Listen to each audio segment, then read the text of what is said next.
RG Kar medical কলেজের মহিলা চিকিৎসকের ধর্ষণ খুনের ঘটনায় দোষীদের শাস্তির দাবিতে হরিণঘাটা রাজপথে চলছে প্রতিবাদ মিছিল।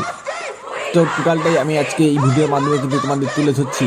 ভিডিওটা অবশ্যই কিন্তু সবার মাধ্যমে কিন্তু ছড়িয়ে দাও, শেয়ার করে দাও।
এর থেকে বোধহয় লজ্জার আর কিছু নেই।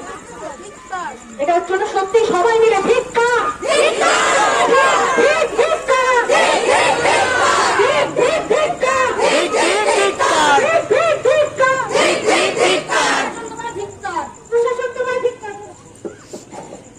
আজকের মতো আমরা পায়ে পা মিলিয়ে হরিণঘাটা প্রতিবাদের ভাষা বসে আমার মা বোনেদের মুখ দিয়ে